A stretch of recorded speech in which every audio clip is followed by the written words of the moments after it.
بسم الله الرحمن الرحيم. الحمد لله نحمده ونستعينه ونستغفره ونعوذ بالله من شرور أنفسنا ومن سيئات أعمالنا من يهده الله فلا مضل له ومن يضلل فلا هادي له وأشهد أن لا إله إلا الله وحده لا شريك له وأشهد أن محمدا عبده ورسوله أما بعد فإن خير الحديث كتاب الله وخير الهدي هدي محمد صلى الله عليه وسلم وشر الأمور محدثاتها وكل محدثة بدعة وكل بدعة ضلالة وكل ضلالة في النار. أعوذ بالله من الشيطان الرجيم. بسم الله الرحمن الرحيم. ألف لام ميم ذلك الكتاب لا ريب فيه هدى للمتقين الذين يؤمنون بالغيب ويقيمون الصلاة وينفقون ومما رزقناهم ينفقون والذين يؤمنون بما أنزل إليك وما أنزل من قبلك وبالآخرة هم يوقنون أولئك على هدى من ربهم وأولئك هم المفلحون. محترم حاضرین، رمضان المبارک کے آخری عشرے کے قریب ہم لوگ پہنچ چکے ہیں. جناب محمد رسول اللہ صلی اللہ علیہ وسلم کی حیات طیبہ میں ان دنوں میں آپ کا کیا معمول ہوتا تھا، ہم لوگ اس کا تذکرہ کرتے ہیں اور سنتے ہیں. اور ظاہر سی بات ہے کہ مومنوں کے لیے اللہ کے رسول صلی اللہ علیہ وسلم اسوہ حسنہ ہیں، نمونہ ہیں. ایک مسلمان اس بات کا پابند ہے، مکلف ہے کہ ہر معاملے میں جناب محمد رسول اللہ صلی اللہ علیہ وسلم کی اتباع کرے، آپ کے طریقے پہ چلے. تو آپ کا طریقہ کیا تھا؟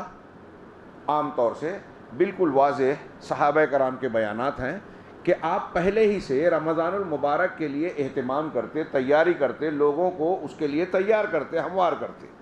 اور جو ہی رمضان المبارک میں داخل ہوتے، عام دنوں کے مقابلے میں، جبکہ آپ عام دنوں میں بھی سب سے زیادہ اللہ سے ڈرنے والے تھے، سب سے زیادہ عبادت کرنے والے تھے اور ہر نیکی میں سب سے اعلیٰ تھے، لیکن رمضان کے داخل ہوتے ہی آپ کی نیکیاں مزید شدت اختیار کر جاتی. کانا رسول اللہ صلی اللہ علیہ وسلم اجود الناس. حضرت ابن عباس کا صحیح بخاری میں یہ بیان ہے کہ اللہ کے نبی صلی اللہ علیہ وسلم یوں تو سارے لوگوں میں سب سے زیادہ سخی تھے. وَقَانَ أَجْوَدَ مَا يَكُونُ فِي رَمَضَانَ حِينَ يَلْقَاهُ جِبْرَائِيل. اور آپ کی یہ سخاوت بھی جو سب سے زیادہ تھی، رمضان میں سب سے زیادہ بڑھ جاتی، اپنے چرم پر اور شباب پر پہنچ جاتی جب حضرت جبرائیل علیہ السلام آپ سے ملتے. وَقَانَ جِبْرَائِيل يَلْقَاهُ فِي كُلِّ لَيْلَةٍ مِّن رَمَضَانَ يُدَارِسُهُ الْقُرْآنَ. اور حضرت جبرائیل رمضان کی ہر رات میں اللہ کے رسول صلی اللہ علیہ وسلم سے ملاقات کرتے اور قرآن کا مدارسہ یعنی قرآن کا دور کرتے. جتنا نازل ہو چکا ہوتا اتنا سنتے. اور اس وقت اللہ کے نبی صلی اللہ علیہ وسلم تیز ہوا سے زیادہ، ایک اچھی تیز ہوا سے زیادہ سخی ہو جاتے، لوگوں کے لیے خرچ کرنے لگتے. پھر جیسے جیسے رمضان کے دن اور ایام آگے بڑھتے، اللہ کے نبی صلی اللہ علیہ وسلم کی عبادت و ریاضت میں، نیکیوں میں شدت اور زیادتی آتی جاتی. ہمارا معاملہ الٹا ہے. رمضان کے شروع میں جوش ہوتا ہے، مسجد میں جگہ کم پڑتی ہے، اور آگے دن بڑھتے بڑھتے لوگ کم ہوتے جاتے ہیں اور لوگ جنت کا شارٹ کٹ ڈھونڈتے ہیں کہ 5 دن کی تراویح مل جائے، 7 دن کی، 3 دن کی تراویح مل جائے. اور 3 دن میں، 5 دن میں، 7 10 دن میں ہم پورا قرآن سن کے گویا فرصت پا گئے. اللہ کے نبی صلی اللہ علیہ وسلم اور صحابہ کرام جو پورا مہینہ محنت کر کے کماتے تھے، ہم تھوڑے دن میں کما لیتے ہیں، ایسا ہم سمجھ رہے ہیں. حالانکہ فضیلت یہ نہیں ہے کہ آپ قرآن ختم کر لیں 4 دن میں، 6 دن میں، یا کتنے بھی دن میں. فضیلت اس بات کی بیان کی گئی ہے حدیث صحیحہ میں، من قام رمضان ایمانا واحتسابا غفر له ما تقدم من ذنبه. جو ایمان اور احتساب کے ساتھ، اجر کی امید کے ساتھ پورے رمضان کا قیام کرے، قرآن ختم کرے نہیں ہے، رمضان کا قیام کرے، اس کے سارے پچھلے گناہ معاف. اور نبی کریم صلی اللہ علیہ وسلم رمضان کے گزرتے گزرتے شدت اختیار کرتے جاتے. یہاں تک کہ جب آخری عشرہ آتا تو ام المومنین حضرت عائشہ صدیقہ رضی اللہ تعالیٰ عنہ کہتی ہیں، صحیح مسلم ہے کہ اذا دخل کان رسول اللہ صلی اللہ علیہ وسلم اذا دخل العشرہ احیا اللیل وایقظ اہلہ وجد وشد مئزرہ، کہ اللہ کے رسول صلی اللہ علیہ وسلم جب آخری عشرے میں رمضان کے داخل ہوتے تو آپ احیا اللیل، رات کو جاگتے، ہوٹلوں پہ نہیں، دوست و احباب میں محفلیں سجا کر نہیں، بلکہ عبادت و ریاضت میں، کہ آپ جاگتے، وَأَيْقَظَ أَهْلَهُ، اور اپنے اہل و عیال کو جگاتے، وَجَدَّ، اور کوشش اور محنت کرتے، وَشَدَّ مِئْزَرَ، اور اپنی کمر کس لیتے۔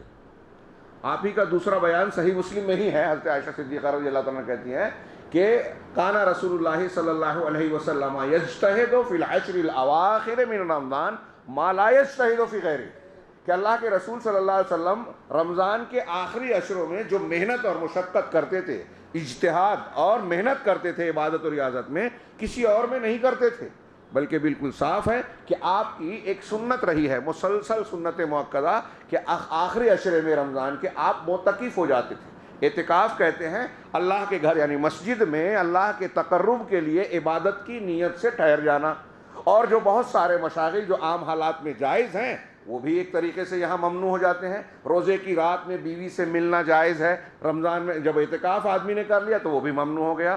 دنیاوی بات چیت نہیں کرے گا، گھر مسجد سے نکلے گا نہیں، مختلف پابندیاں ہیں۔ اللہ کے نبی صلی اللہ علیہ وسلم آخری عشرے میں یہ کرتے تھے، ایک رمضان میں چھوٹ گیا تو بعد میں قضا کی، اور آخری رمضان میں آپ نے 20 دن کا اعتکاف کیا، یعنی سب کچھ چھوڑ چھاڑ کے صرف اللہ کی عبادت اور ریاضت میں لگ جانا۔ کیوں؟ آپ نے لوگوں سے بھی کہا تحروا لیلۃ القدر فی العشر الاواخر من رمضان، کہ اس آخری عشرے میں لیلۃ القدر ہے، اسے ڈھونڈو، تلاش کرو آخری عشرے میں، آخری عشرے کی بھی طاق راتوں میں، پوری راتوں میں۔ یہ لیلۃ القدر کیا ہے؟ انا انزلناہ فی لیلۃ القدر، ہم نے اس قرآن کو قدر کی رات میں نازل کیا۔ قدر یعنی قدر و منزلت، بہت اونچا مرتبہ ہے اس کا، یا ایک قدر کا معنی تقدیر۔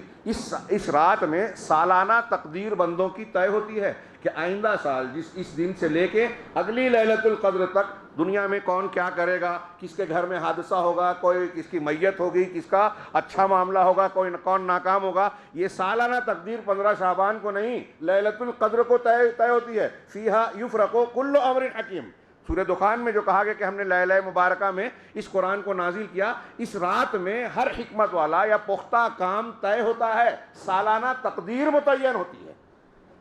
اس لیے اس رات کی ایک خاص دعا، حضرت عائشہ نے کہا کہ اگر مجھے یہ رات ملے تو اللہ کے رسول صلی اللہ علیہ وسلم میں کیا کہوں؟ ترمذی سنن ابن ماجہ کی صحیح حدیث ہے، کہا اگر یہ رات مل جائے تو دعا کرنا اللہم انی اسألک العفو اللہم انک عفو تحب العفو فاعف عنی، پروردگار تو معاف کرنے والا ہے، معافی کو پسند کرتا ہے، مجھے معاف کر دے۔ اہل علم نے کہا کہ یہ دعا سادی سی معلوم ہوتی ہے، لیکن اس رات کی مناسبت سے انتہائی مناسب اور بہترین دعا ہے۔ نبی پاک صلی اللہ علیہ وسلم کی دعا ہے، آپ سے بہتر دعا کوئی بھی بڑے سے بڑا علامہ نہیں پیش کر سکتا۔ کیسے کہ جب اس رات میں سالانہ تقدیر متعین ہو رہی ہے تو بندہ یہ کہہ رہا ہے کہ پروردگار مجھے عافیت دینا، معاف کر دینا، میں گنہگار ہوں، خطا کار ہوں، کوتاہ ہوں، لیکن یہ سالانہ تقدیر جو تو آج طے کر رہا ہے اس میں میرے لیے خیر و برکت رکھنا، نرمی رکھنا، مجھے معاف کرنا، میرے گناہوں کی وجہ سے مجھ پر سختی نہ کرنا۔ یہ لیلۃ القدر میں دعا مانگی جائے، اور اس رات کے لیے بہت مناسبت ہے۔ کئی حدیثوں میں ہے کہ اللہ تک رکھے رسول صلی اللہ علیہ وسلم سے ایک شخص نے پوچھا کہ میں کیا دعا مانگوں، آپ بتائیے جامع اور افضل دعا، سب سے ای الدعاء افضل، بہترین اور افضل دعا کیا ہے؟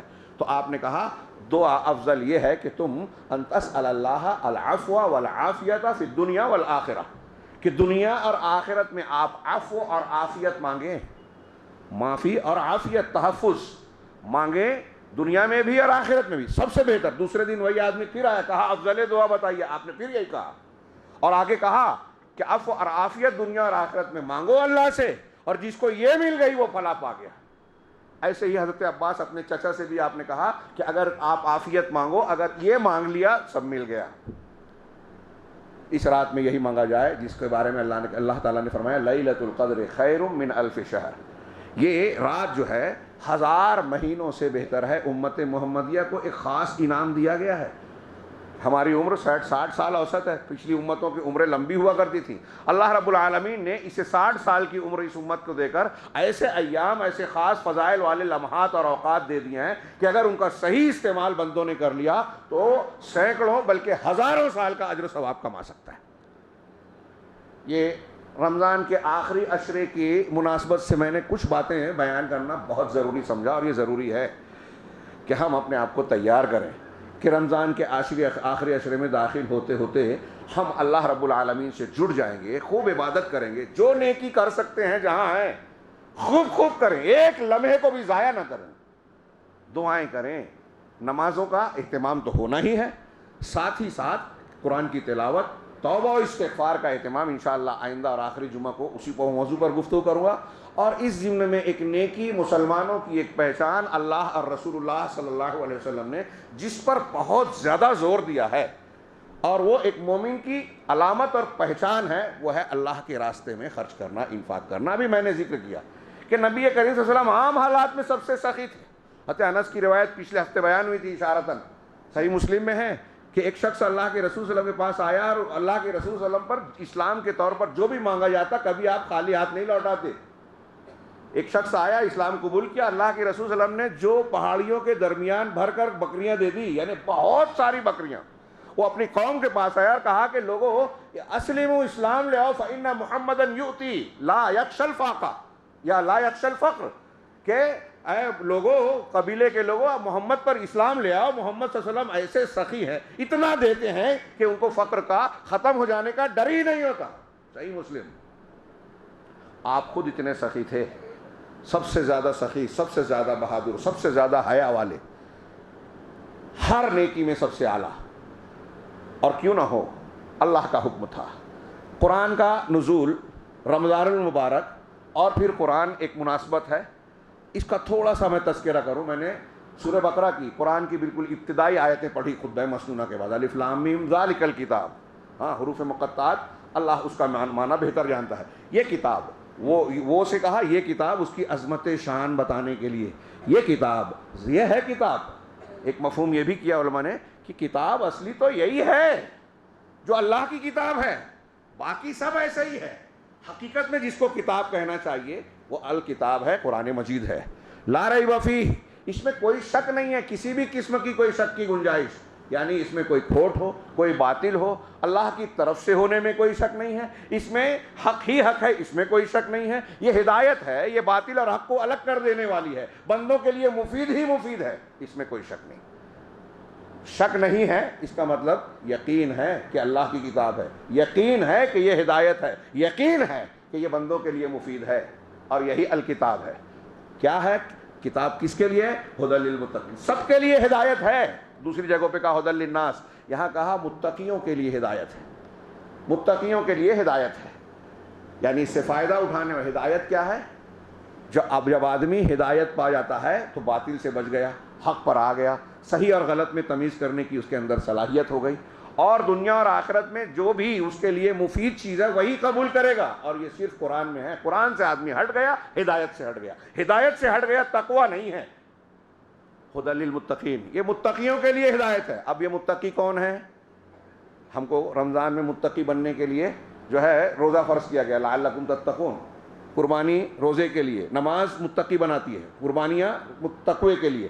ساری نیکیوں کا مقصود تقویٰ، اور تقوی ہی سے دنیا اور آخرت کی ساری بھلائیاں وابستہ ہے، قرآن و حدیث کہتی ہے. تو متقی ہے کون؟ کئی جگہ پہ یہاں سورہ بقرہ کے شروع میں کہا الذین یؤمنون بالغیب. پہلی صفت متقیوں کی یہ وہ لوگ ہیں جو غیب پر ایمان رکھتے ہیں، یقین رکھتے ہیں. غیب جو چھپا ہوا ہے، جو دکھائی نہیں دیتا. کون سا غیب؟ جو اللہ نے بتایا اور رسول نے بتایا. ہر وہ چیز جو اللہ اور رسول نے بتائی اور ہمارے سامنے، اسے دیکھنے جاننے کا کوئی راستہ نہیں ہے، کوئی ذریعہ نہیں ہے، وہ سارا کا سارا غیب ہے. وہ پچھلی ماضی کی خبریں ہوں، مستقبل کی خبریں ہوں، قبر کی بات ہو، میدان محشر کی بات ہو، جنت جہنم ہو، اللہ رب العالمین کی ذات ہو، اس کی صفات ہو، اس کے نام اور اسماء حسنہ ہو، سب ہمارے لیے غیب ہے. ان غیبیات میں سے جن جن چیزوں کو، فرشتوں کے بارے میں، تقدیر کے بارے میں، لوح محفوظ، میدان محشر، حوض کوثر، صراط پل صراط، یہ ساری چیزوں کے بارے میں اللہ نے، رسول اللہ صلی اللہ علیہ وسلم نے جو خبریں دی ان سب کو ہم مانتے ہیں. اور یہ مسلمانوں کا یا اہل ایمان کا ایک امتیاز ہے، امتیازی شان ہے کافر دیکھ کر تو مشاہدے سے کافر بھی مانتا ہے، جو چیز دکھائی دے دے، جو چیز تجربے سے ثابت ہو جائے، حسی اعضاء سے معلوم ہو، وہ کافر بھی مانتا ہے۔ مومن کی صفت یہ ہے کہ وہ بالغیب ایمان رکھتا ہے، اور کیوں رکھتا ہے؟ اس لیے کہ یہ شعور اس کو اللہ رب العالمین اور رسول اللہ صلی اللہ علیہ وسلم پر ایمان نے دیا، تقوی نے دیا۔ تقوی کی صلاحیت ہے، یعنی شریعت پر عمل کرنے کی صلاحیت ہے، اس لیے پہلے تقوی کی بنیادی چیز اس کے اندر پیدا ہوئی، اندر سے وہ یقین رکھتا ہے اللہ اور اس کے رسول پر۔ زندیق، ملحدین، دنیا دار، مادہ پرست لوگوں کو سمجھ میں نہیں آتا، بہت سی چیزیں جو غیبیات کی بیان کی جاتی ہے، کہا میری عقل میں نہیں آتی، سمجھ میں نہیں آتی، وہ ہدایت سے محروم ہیں۔ ہم نے جب اللہ اور اس کے رسول کے بارے میں مان لیا کہ وہ سچے ہیں، تو اب کوئی بھی بات کہیں، یہ ہدایت ہمیں اس بات پر اہل ایمان کو ابھارتی ہے کہ اس کو بے چوں چرا تسلیم کر لیا جائے۔ الذین یؤمنون، اور تقوی کے لیے یہ ضروری ہے۔ آگے بڑھنے سے پہلے میں یہ کہنا چاہ رہا ہوں، یاد دلانا چاہ رہا ہوں کہ رمضان المبارک میں اور عام دنوں میں کچھ لوگ بڑی محنت کرتے ہیں۔ اگر بدعات کے ساتھ آپ محنت کر رہے ہیں، اگر عقیدے کی اصلاح کے بغیر آپ محنت کر رہے ہیں، تو آپ کی محنت رائے گاں ہو جائے گی، اللہ بچائے۔ پہلی صفت تقوی کے لیے ایمان صحیح ہو، اور صحیح ایمان کہاں ہے؟ صحیح عقیدے میں، اللہ اور اس کے رسول کے فرامین میں۔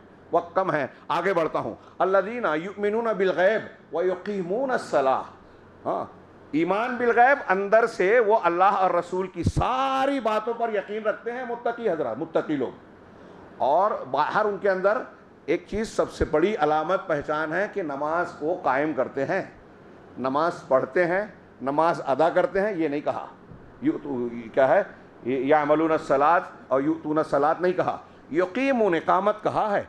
علماء نے کہا کہ اقامت کے معنی بڑے جامع ہیں۔ ظاہری طور پر نماز کے جو ارکان ہیں، شرائط ہیں، واجبات ہیں، مستحبات ہیں، اس کا لحاظ کرتے ہیں۔ جو حرکات ہیں، جہاں اللہ کے رسول صلی اللہ علیہ وسلم نے انگلی اٹھائی، جہاں ہاتھ اٹھایا، جہاں جیسا کیا ویسا کرنا ہے۔ آپ نے فرمایا صلو کما رأیتمونی اصلی، نماز ویسے پڑھو جیسے مجھے دیکھا ہے، حدیثوں میں موجود ہے، اللہ نے محفوظ کر رکھا ہے۔ نماز ویسے مت پڑھو جیسا فلاں بزرگوں کو دیکھا، فلاں امام کو دیکھا، فلاں پیر صاحب کو دیکھا، حضرت موسیٰ کو دیکھا، حضرت عیسیٰ علیہ السلام کو دیکھا۔ فلاں نبی اور فلاں نبی کی نماز اب نہیں چلے گی، میری نماز چلے گی۔ تو ظاہری طور پہ جیسے اللہ کے رسول نے جہاں کیا، حرکت کی، ہم کو سمجھ میں آتا ہے ہاں ہاں سنت ہے، لیکن ہمارا مسلک یہ نہیں ہے۔ آپ کا مسلک کیا ہے؟ اللہ کے رسول سے ہٹ کر ہے، اور اگر اللہ کے رسول سے ہٹ کر ہے تو آپ کا مسلک تقوی والا نہیں ہے، نجات والا نہیں ہے، ایمان والا نہیں ہے۔ آپ اپنے آپ کو دھوکہ مت دیجیے، محنت کر کے بھی کچھ مزدوری نہیں ملنے والی اگر سنت کے خلاف۔ من عمل عملا لیس علیہ امرنا فہو رد، جس نے ایسا کوئی عمل کیا جس پر ہمارا حکم نہیں ہے، وہ رد ہے۔ تو ظاہری طور پہ سنت کے مطابق ہو، اور باطنی طور پر اس نماز میں اخلاص ہو، خشوع خضوع ہو، ایمان ہو، نماز کے معنی اور مفہوم کا احساس ہو، رکوع اور سجدہ کرتے ہوئے ہمارا دل بھی اللہ کے سامنے جھک رہا ہو، یہ نماز ہے، اقامت صلاۃ ہے۔ ایسی نماز جب ہوگی نا تو اللہ کا فرمان ہوگا ان الصلاۃ تنہی عن الفحشاء والمنکر، نماز بے حیائی اور منکرات سے انسان کو روکتی ہے، یہ روکنے والی ہوگی، یہ اللہ سے قریب کرنے والی ہوگی۔ اس نماز میں بندہ اللہ سے بات کرے گا، مومن کے لیے معراج ہوگی۔ اور میرا اصل مضمون جو ہے، اگلا جملہ متقیوں کی پہچان صفت بتائی، وہ وَمِمَّا رَزَقْنَاهُمْ يُنْفِقُونَ، اور متقیوں کی دوسری صفت ہے کہ ہم جو کچھ اس کو عطا کرتے ہیں، دیتے ہیں، اس کا مطلب آپ کے پاس، میرے پاس، فلاں اور فلاں کے پاس، کسی بادشاہ کے پاس، وزیر کے پاس جو کچھ دولت ہے، پراپرٹی ہے، جو بھی اللہ کی نعمت ہے، وہ اس کی اپنی کمائی نہیں ہے۔ اس نے کما لیا اور یہ قارون کی طرح سوچے کہ یہ میری صلاحیت تھی، میں اس کا حقدار تھا، نہیں، یہ اللہ کا فیصلہ تھا، اللہ نے دیا، آسان کیا۔ وہ چاہتا تو تم کو بھی کنگال رکھ سکتا تھا، لیکن اللہ نے دیا ہے۔ اس جملے میں اس بات کی طرف اشارہ ہے کہ آپ اپنی کمائی پراپرٹی پر نازا نہ ہو۔ آپ گھر میں کمانے والے ہیں تو یہ نہ سمجھنا کہ میں لوگوں کو کھلا رہا ہوں، اللہ کھلا رہا ہے، اللہ روزی دینے والا ہے۔ وَمِمَّا رَزَقْنَاهُمْ، ہم نے جو روزی دی ہے اس میں سے کچھ خرچ کرتے ہیں، کچھ پرسنٹ، نہ بوجھ ڈالا اللہ نے، اور نہ ہی ایسا کہ آپ تکلیف میں مبتلا ہو جائیں، آپ کو ضرر پہنچے، ان میں سے خرچ کرتے ہیں۔ یہ انفاق کی جو تعلیم ہے قرآن حدیث میں آپ دیکھیں متعدد طریقوں سے، اگر میں صرف نصوص گناؤں تو کئی ہفتہ صرف قرآن کی آیتیں اور حدیثیں پوری نہیں ہوگی، اتنی آیتیں ہیں، اتنی حدیثیں۔ اور آپ دیکھیں کہ قرآن مجید میں اللہ رب العالمین نے صلاۃ کے ساتھ، اقامت صلاۃ کے حکم کے ساتھ زکوٰۃ یا انفاق کا ذکر اکثر جگہوں پر کیا ہے۔ ہاں، اب شیخ عبد الرحمن بن ناصر السعدی یہیں سورہ بقرہ کی ابتدا میں کہتے ہیں کہ دونوں کو اللہ تعالیٰ نے ساتھ ساتھ ذکر کیا، اس لیے کہ نماز سے بندے کے اندر اخلاص اور اللہ سے تعلق قائم ہوتا ہے، اور زکوٰۃ یا انفاق سے بندہ لوگوں کے لیے، بندگان خدا کے لیے ان کے حقوق کو ادا کرنے والا، ان کے ساتھ احسان کرنے والا بنتا ہے، جس کا اللہ نے حکم دیا، جو اللہ کو مطلوب ہے۔ تو کیا ہماری زندگی کا مطلب کیا ہے؟ اللہ کے حقوق کو ادا کرنا اخلاص کے ساتھ، ایمان کے ساتھ، یہ نماز اس کا مظاہرہ ہے، اور زکوٰۃ یا انفاق کے ذریعے سے ہم بندوں کے ساتھ حسن سلوک کرتے ہیں، یہ بندوں کے حقوق کی ادائیگی کی تعلیم ہے۔ اللہ تعالیٰ نے اسی لیے دونوں کو قرآن مجید میں بار بار ذکر کیا، اور بڑے مؤثر انداز میں۔ ہاں، مثال کے طور پہ ایک دو آیتیں، کہیں انفاق کا بار بار ذکر ہے، کہیں زکوٰۃ کا ذکر ہے، کہیں صدقات کا ذکر ہے، کہیں اللہ کہتا ہے کہ کون ہے جو اللہ کو قرض حسنہ دے گا، من ذا الذی یقرض اللہ قرضا حسنا، کہاں کون ہے جو اللہ کو قرض حسنہ دے؟ اللہ کا دیا ہوا، اور اللہ کہہ رہا ہے قرض دے گا۔ قرض کیوں کہا؟ کہ آپ اگر خرچ کریں گے اللہ کے راستے میں تو وہ سیو ہو رہا ہے، اس کا بدلہ ملنا ہی ملنا ہے، اور 1 کا 10 کم سے کم ہے، اور کتنا بڑھے گا؟ مثل الذین ینفقون اموالہم فی سبیل اللہ، سورہ بقرہ کی آیت ہے کہ جو لوگ اللہ کے راستے میں خرچ کرتے ہیں، انفاق کرتے ہیں، اس کی مثال کیسی ہے؟ کمثل حبۃ انبتت کیا ہے؟ کمثل حبۃ انبتت سبع سنابل، کہ جیسے ایک دانہ ہے آپ نے زمین میں لگایا، ڈالا، اور اس سے 7 بالیاں ہوں گی، فی کل سنبلۃ 100 حبہ، ہر بالی میں 100 دانے ہیں۔ ایک دانہ ڈالا آپ نے، 7 بالیاں آئی، ہر بالی میں 100، یعنی 700۔ اور اللہ نے آگے اس آیت میں کہا واللہ یضاعف لمن یشاء، اور اللہ جسے چاہتا ہے اور زیادہ اجر دے گا۔ امت محمدیہ کو ایک نیکی کا 10 ملنا ہے، یہ تو طے ہے، یہ منیمم ہے، کم سے کم ہے، اور خرچ کرنے پر 7 بالیاں جس میں 100 دانے ہیں، 700 اور اس سے بھی زیادہ۔ یہ اللہ رب العالمین فرما رہا ہے۔ ایک چھوٹا بچڑا یا بچھیرا، اللہ کے رسول نے فرمایا کہ ایک آدمی صدقہ کرتا ہے تھوڑی سی چیز کو، اللہ بچڑے کی طرح اس کو پالتا ہے، وہ بڑا ہو جاتا ہے، یہاں تک کہ قیامت کے دن۔ یہ اصلی سود ہے، بندوں کو یہ سود کی توقع رکھنا چاہیے، اللہ تعالیٰ بڑھا کر اجر دے گا قرض حسنہ کی شکل میں۔ اللہ رب العالمین نے مؤثر انداز میں ایک جگہ کہا کہ یا ایھا الذین آمنوا انفقوا مما رزقناکم من قبل ان یأتی یوم لا بیع فیہ ولا خلۃ ولا شفاعۃ، اے ایمان والو اللہ کے راستے میں خرچ کرو، جو کچھ ہم نے دیا اس میں سے خرچ کرو اس دن کے آنے سے پہلے، جس میں نہ کوئی دوستی ہوگی، نہ کوئی لین دین ہوگا، نہ کوئی سفارش ہوگی، والکافرون هم الظالمون۔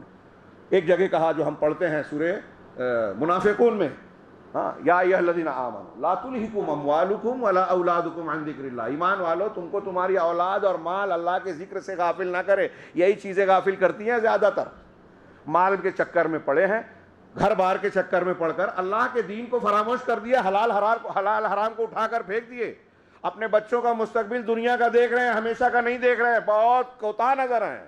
یہ مال اور اولاد اور یہ دولت تم کو غفلت میں نہ ڈالے۔ وَمَن يَفْعَلْ ذَلِكَ فَأُولَٰئِكَ هُمُ الْخَاسِرُونَ، جو ایسا کرے گا تو یہی خسارہ اٹھانے والے ہیں، جہنم کا بھیانک عذاب پائیں گے۔ یہ کتنا بڑا خسارہ ہے، جنت سے محروم ہوں گے۔ آگے اللہ نے کہا وَأَنفِقُوا مِمَّا رَزَقْنَاكُمْ مِن قَبْلِ أَن يَأْتِيَ أَحَدَكُمُ الْمَوْتُ، اور جو کچھ ہم نے تم کو عطا کیا ہے نا اس میں سے خرچ کرو اس سے پہلے کہ تم میں سے ایک آدمی کے پاس موت کا وقت آ جائے۔ فیقول، اور کہنے لگے رب لولا اخرتنی الی اجل قریب، پروردگار ایسا کیوں نہیں کہ مجھے کچھ قریبی مدت تک تھوڑی مہلت دے دیتا، میری موت کو مؤخر کر دیتا۔ سوچئے، وقت کی اہمیت بتانے کے لیے اس منظر کو غور کیجئے کہ آپ کا میرا مرنے کا وقت آ گیا، فرشتہ روح قبض کرنے کے لیے اللہ کے حکم سے آیا۔ اب ہم کہیں کہ اے اللہ تھوڑا سا 2 منٹ اور دے دے، میں کچھ وصیت کر دوں، کچھ خرچ کر دوں۔ یہاں بھی جملہ کیا ہے؟ فَأَصَّدَّقَ، کہ تھوڑی میری عمر کو، موت کو مؤخر کر دے، پیچھے کر دے، تاکہ میں کچھ صدقہ و خیرات کر لوں۔ علماء نے یہ کہا کہ اللہ نے یہاں یہ کیوں نہیں کہا کہ میں نماز پڑھ لوں، میں قرآن کی تلاوت کر لوں، ذکر کر لوں؟ یہ نہیں کہا۔ صدقہ کیوں کہا؟ اس لیے کہ صدقہ مال کو خرچ کرنا ہے، اور مال کو خرچ کرنا انسانی نفس پر دوسری نیکیوں کے مقابلے میں بھاری پڑتا ہے۔ دنیا کو چاہنے والا، دنیا کی محبت کرنے والا مال کو سمیٹ کر رکھتا ہے، دوسروں کے حقوق کو مارتا ہے، تو وہ مال پر جم کر بیٹھا رہنا چاہتا ہے، زکوٰۃ نہیں دے رہا ہے، کنز بنا رہا ہے، قیامت کے دن کے عذاب کو دعوت دے رہا ہے۔ تو مال کی محبت انسان کو اندھا بنا دیتی ہے، شریعت کو پامال کرتی ہے، حلال حرام کی تمیز کھو دیتا ہے، حق حقوق کو ادا نہیں کرتا۔ یہ سب سے زیادہ بری چیز ہے۔ اور دولت خاص طور سے اس میں اہمیت رکھتی ہے، تو بندہ یہ کہے گا کہ یہ جس سے مجھے محبت تھی نا، میں یہ خرچ کروں گا پروردگار تیرے راستے میں، فاصدق واکن من الصالحین، اور نیک لوگوں میں بن جاؤں گا، تھوڑی موت پیچھے کر دے رب العالمین۔ تو آگے جواب ہے قرآن کی آیت وَلَن يُؤَخِّرَ اللَّهُ نَفْسًا إِذَا جَاءَ أَجَلُهَا، کہ جب کسی نفس کا، جان کا مقررہ وقت آ جاتا ہے تو اللہ ایک لمحے کے لیے مؤخر نہیں کرتا۔ سوچئے یہ رمضان کا موقع آخری عشرہ ہمیں مل رہا ہے، چھوٹی دولت نہیں ہے۔ جب موت کا وقت آئے گا اور بندہ یا ہم اور آپ کہیں گے کہ ایک سیکنڈ، 1 منٹ دے دے، نہیں ملے گا۔ قدر کیجئے وقت کی، جہنم میں جانے کے بعد دنیا کا وقت نہیں ملے گا۔ آدمی کہے گا کہ پھر سے دنیا میں بیچ دے، کتنی آیتوں میں ہے، اللہ ہمیں بچائے۔ تو وَلَن يُؤَخِّرَ اللَّهُ نَفْسًا إِذَا جَاءَ أَجَلُهَا، جب کسی نفس کی، کسی جان کی مقررہ مدت آ جاتے، گھڑی آ جاتی ہے تو اللہ مؤخر نہیں کرتا۔ واللہ خبیر بما تعملون، اللہ تمہارے اعمال سے خوب واقف ہے، کوئی چیز مخفی نہیں ہے۔ اسی آیت کے کو سامنے رکھ کے یہ حدیث سنیے، اللہ کے نبی صلی اللہ علیہ وسلم کے پاس، بخاری مسلم کی روایت ہے، بخاری کے الفاظ ہیں، حضرت ابو ہریرہ کہتے ہیں جاء رجل الی رسول اللہ صلی اللہ علیہ وسلم، ایک شخص اللہ کے رسول صلی اللہ علیہ وسلم کے پاس آیا اور کہا کہ ای الصدقۃ اعظم، کہ صدقہ و خیرات میں سب سے عظیم صدقہ کون سا ہے؟ تو آپ نے کہا ان تصدق وانت صحیح شحیح، کہ تو صدقہ و خیرات اس حالت میں کرے کہ تم صحیح ہو، یعنی تندرست۔ ایک آدمی تندرست ہے تو زندگی کی امنگیں جوان رہتی ہیں، خواہشات شباب پر ہوتی ہیں، یہ کھا لوں، یہ تفریح کر لوں، فلاں لذت حاصل کر لوں، زندگی کی موج اور انجوائے جو ہمارے ہاں بولے جاتا ہے وہ حاصل کر لوں، تو آپ صحیح ہوں، تندرست ہوں۔ شحیح یعنی حرص اور لالچ والا، یعنی تمہاری خواہشات ہیں، چاہتے ہو کہ یہ مل جائے وہ مل جائے۔ کیا ہے؟ تعمل الفقر تخشى الغنى وتعمل الفقر، تمہاری حالت یہ ہے کہ تم کو ایسا لگتا ہے کہ خرچ کر دو گے تو تم کو فقر و فاقہ لاحق ہو جائے گا، اور پیسہ روک لوں گا تو مجھے غنا اور مالداری حاصل رہے گی، بے نیازی رہے گی، میں کسی کا دبا محتاج نہیں رہوں گا۔ ایسی کنڈیشن میں تم اللہ کے راستے میں خرچ کر رہے ہو کہ تمہیں خود دل ہو رہا ہے کہ میں خرچ کروں، مجھے پیسے کی ضرورت ہے، پھر بھی خرچ کر رہے ہو، یہ سب سے عظیم، یعنی ضرورت مند ہے، آپ دوسرے کی ضرورت کو ترجیح دے رہا ہے۔ اسی حدیث کا آخری ٹکڑا پڑھیے، ہاں، ولا تم ہل، آپ کے پاس دولت پیسہ ہے نا تو اس کو مہلت مت دو، چھوٹ مت دو، ہاں، اس کو چھوٹ مت دو، یہاں تک کہ حتی اذا بلغت الحلقوم، یہاں تک کہ تمہاری جان جب گلے میں اٹک جائے تو تم کہو لفلان ان کذا ولفلان ان کذا، یہ میرا مال فلاں کے لیے، یہ فلاں کے لیے۔ آپ تم مرنے لگے ہو تو یہ کہہ رہے ہو، اب کوئی فائدہ نہیں، وقت کان لفلان، وہ دوسروں کا تو ہو چکا، اب تمہارا تھوڑی ہے، مرنے لگے ہو تو۔ ہم مرنے کے وقت یہ کہو تو کوئی مطلب نہیں ہے۔ ہاں، ایک حدیث میں، حدیث قدسی کہتے ہیں کہ ابن آدم کہتا ہے میرا مال میرا مال میرا مال، حالانکہ اس کا مال وہی ہے جو کھا لیا، ختم کر دیا، پہن لیا، بوسیدہ کر دیا، صدقہ و خیرات کر کے ریزرو کر دیا، آگے بھیج دیا۔ باقی جو مال ہے وہ تو دوسرے کا ہے، آپ صرف چوکیداری کر رہے ہو اس کی۔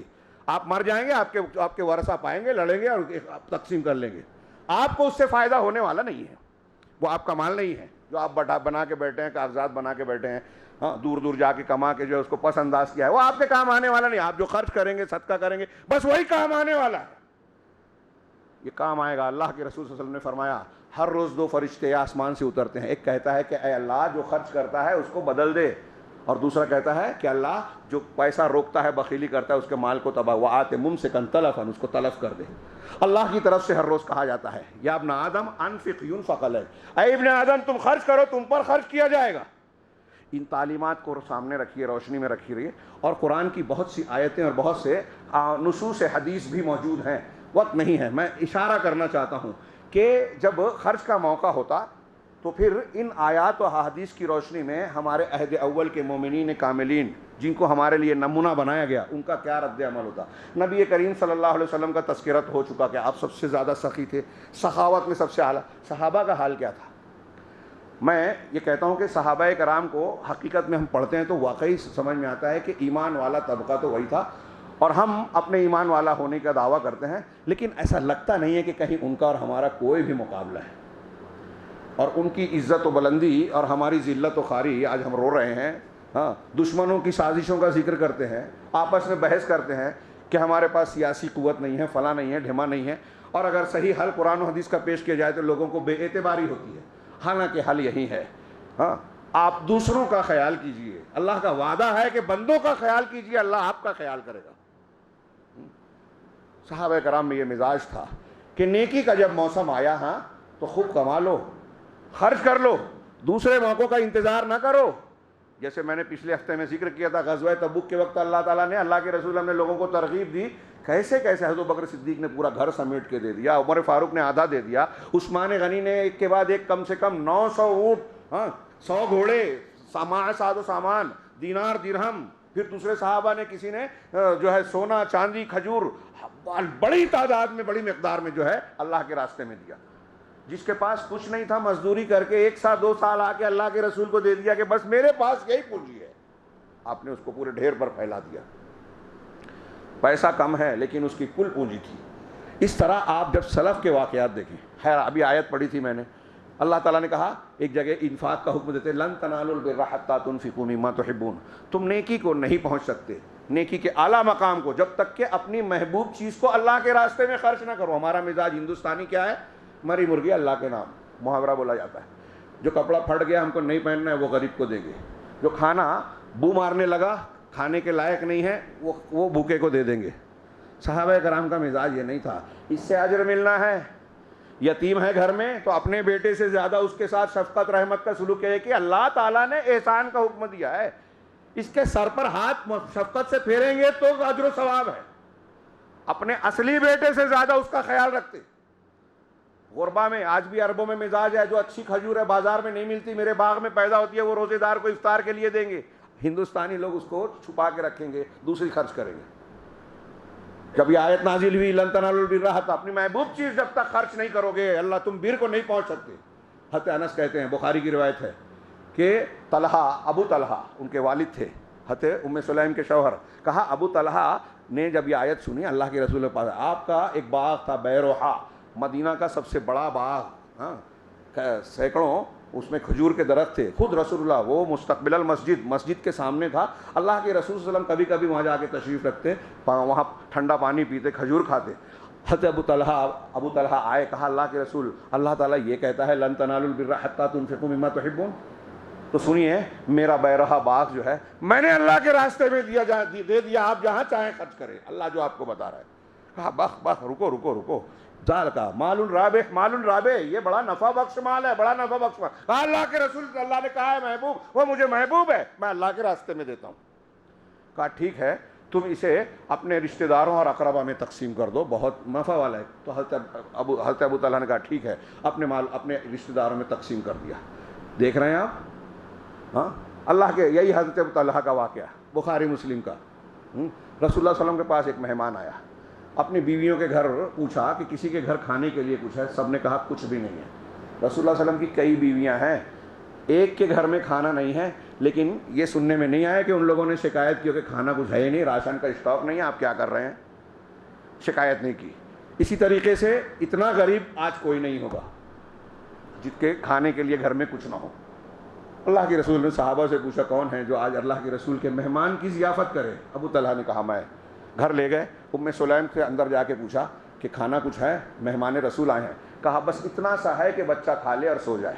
کہا بچے کو بہلاؤ پھسلاؤ اور سلا دو, ہاں اس کو بہلاؤ پھسلاؤ, ایسا ظاہر کرو کہ ہم نے اس کو کھلا دیا اور کسی طرح سلا دو. بس وہ کھانا جو ہے مہمان کے سامنے پیش کر دو, اور جب مہمان اندر آئے تو روشنی گل کر دینا, چراغ بجھا دینا, تاکہ اسے یہ نہ پتہ چلے کہ ہمارے برتن میں کھانا نہیں ہے. ہم ایسا مظاہرہ کریں گے کہ کھا رہے ہیں, اسے کھلا دیں گے. یہی عمل کیا. بچے کو سوچئے, بچے کی بھوک, ہمارے گھر میں عورتیں اور لوگ چلائیں گے کہ بچے کو بھوکا رکھ کے مہمان کو کھلا رہے ہو, کون سا نیکی ہے. لیکن اللہ کے رسول کے مہمان کو گھر لے آئیں.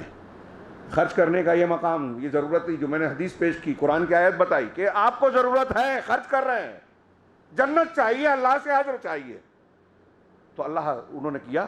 اور جب دوسرے دن یہ عمل کر کے لوٹتے ہیں تو وہ سورہ حشر کی وہ آیت ہیں جس میں انصار مہاجرین کی تعریف ہے, جس میں ایک جملہ ہے وَيُؤْثِرُونَ عَلَىٰ أَنفُسِهِمْ وَلَوْ كَانَ بِهِمْ خَصَاصَةٌ, یہ اپنے آپ پر دوسرے کو ترجیح دیتے ہیں چاہے خود کو بہت شدید ضرورت ہو. اپنی ضرورت کا لحاظ نہیں کیا, دوسروں کی ضرورت کا لحاظ کیا. جب لوگوں کو ضرورت ہے تو خرچ کر رہے ہیں. ہاں مجھے یاد آ رہا ہے, بے ترتیب ہی صحیح, کہ عیسی ابن عبد السلام بہت بڑے سلفی عالم، 4 صدی کے گزرے ہیں، ان کی کتابیں ہیں، بڑے امام ہیں. ہاں، بدر الدین ابن جماعہ نے بیان کیا. علامہ سبکی طبقات شافعیہ میں یہ واقعہ نقل کرتے ہیں کہ دمشق میں ایک مرتبہ عیسی ابن عبد السلام دمشق میں تھے اپنی بیوی بچوں کے ساتھ. ایک دمشق کے علاقے میں، دمشق یہ شام کا دارالخلافہ، بہت سرسبز و شاداب ہے، شام فلسطین اور یہ سب ایک ہی تھا پہلے. تو بڑا کہہ رہے ہیں کہ اس زمانے میں وہاں بڑی شدت سے قحط سالی پڑ گئی، لوگ بھوک پیاس سے تڑپ رہے تھے، پریشان تھے، اور بڑے بڑے باغ بہت کم قیمت میں فروخت ہونے لگے. زمینیں بکنے لگتی ہیں ہمارے یہاں جیسے ہوتا ہے اگر مندی آ جائے، پریشانی آ جائے. تو حضرت عیسی ابن عبد السلام کی اہلیہ، ان کی بیوی نے ان کو بلایا اور ایک سونے کا ایک ڈلا ان کو دیا کہ دیکھو یہ میرے پاس تھا سونے کا ڈلا ٹکڑا، جاؤ اسے نا بیچ کے ہمارے لیے کوئی اچھا سا، سنا ہے باغ بہت سستے مل رہے ہیں، کوئی اچھا سا باغ خرید لینا، ہم گرمی کے ایام اس میں بتایا کریں گے، تفریحاً بیٹھا کریں گے. کہا ٹھیک ہے. سونے کا ڈلا لیا اور جا کے اس کو بازار میں بیچا. اس کی جو قیمت حاصل ہوئی آتے آتے غربہ میں تقسیم کر دی، صدقہ و خیرات کر دیا، پورا کا پورا مال. گھر پہنچے تو بیوی نے کیا باغ خریدا؟ کہا ہاں، جنت میں خرید لیا باغ میں نے. کہا مطلب؟ کہا میں نے وہ پیسہ دیکھا کہ غربا اور مساکین بڑے حاجت مند تھے، پریشان حال تھے. ہاں، اللہ رب العالمین کہتا ہے کہ جو اللہ کے راستے میں خرچ کرے گا، ضرورت مند کو پورا کرے گا تو جنت میں باغ ملے گا. تو میں یہاں کا باغ لینے کی بجائے میں نے تمہارے لیے جنت کا باغ خرید لیا اللہ سے. کہا جزاک اللہ خیرہ. بیوی نے بھی شکوہ شکایت کی، کہا اللہ جزائے خیر دے، اللہ جزائے خیر دے. یہ انفاق کی بات ہے. پیسہ جس کے پاس ہوتا پیسہ خرچ کرتا، صلاحیتیں خرچ کرتے. ہاں، آتا ایسا بھی نہیں کہ بہت اسٹاک ہے تو خرچ کر رہے ہیں. ہاں، حضرت عمر فاروق رضی اللہ تعالیٰ نے ایک غلام کو بلایا. ایسے واقعات بہت ہیں. ایک غلام کو بلایا، کہا یہ 400 دینار، 400 دینار کہہ رہا ہوں، 7 دینار پہ، ہاں 7.5 دینار پہ جو ہے زکوٰۃ فرض ہوتی ہے. 400 دینار دیا اور کہا کہ یہ لے جا کے اب ابو عبیدہ بن جراح کو دینا. امین الامت تھے، عشرہ مبشرہ میں سے تھے. کہا ان کو دینا. دینے کے بعد کہنا کہ حضرت امیر المومنین نے دیا ہے اور یہ تم اپنی حاجت میں خرچ کر لو، کسی حاجت میں، اور وہاں سے گھر سے ہٹنا نہیں، دیکھنا وہ اس پیسے کا کیا کرتے ہیں، مجھے آ کے بتانا. یہ پہنچے، دیا اور بتایا کہ امیر المومنین نے بھیجا ہے، آپ اپنی کسی حاجت میں اس کو استعمال کر لیں. کہا کنارے کھڑے ہو گئے جا کے. تو کہا اپنے گھر کی ایک ملازمہ کو جو لونڈی تھی اس کو بلایا. کہا یہ پیسے لے جاؤ، فلاں کے گھر میں دے آؤ، یہ فلاں کے یہاں دے آؤ، یہ فلاں. کہا تھوڑی دیر میں وہ 400 دینار ختم کر ڈالا. کہا میں حضرت عمر کو بتانے جب آیا تو پہلے ہی سے کہا کہ یہ 400 اور لو، جاؤ معاذ بن جبل کو دو، اور ویسے ہی کرنا، دیکھنا کیا کرتے ہیں. وہاں بھی گئے تو سیم عمل انہوں نے بھی ایسے ہی کیا. حضرت عمر کو امیر المومنین کو دعا دیا اور اس کے بعد اپنی ملازمہ کو بلا کر تھوڑی دیر میں سارا کا سارا غربا میں، مستحقین میں، پڑوسیوں اور رشتہ داروں میں تقسیم کر دیا، پورا کا پورا مال، کچھ بھی نہیں بچایا. حضرت عمر سے آ کے بتایا غلام نے کہ دیکھو دونوں نے ایسا کیا ہے. حضرت عمر نے اللہ کا شکر ادا کیا اور کہا کہ یہ سارے کے سارے لوگ ایک دوسرے کے بھائی ہیں، یہ اپنے ایمان پر قائم ہیں. یہ ایک مزاج تھا. حضرت طلحہ بن عبید اللہ عشرہ مبشرہ میں سے، یہ امام ذہبی نے سیر و اعمال اعلام النبلاء میں نقل کیا ہے کہ ایک مرتبہ حضرموت سے 7 لاکھ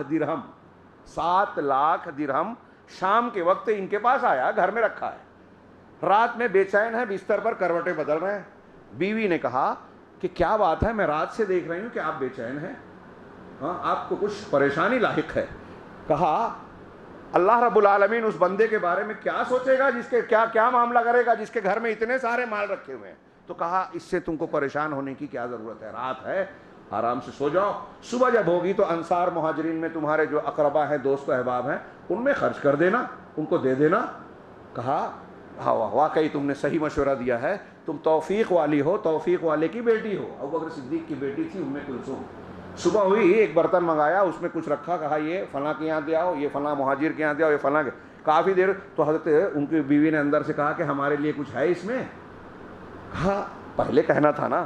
اس کے بعد جب دیکھا تو صرف 1000 درہم بچا. 7 لاکھ میں سے 1000. تھوڑی دیر کے لیے آپ اور ہم اپنے آپ کو چھانے. میں نے جو کہا تھا کہ ہمارے اور ان کے درمیان کیا نسبت ہوگی. ہمارے پاس اگر ایسی بڑی رقم آئے تو ہم کیا کیا پلاننگ کریں گے، کیسے سوچیں گے، کیا کریں گے، اور صحابہ کرام کیا کر رہے ہیں.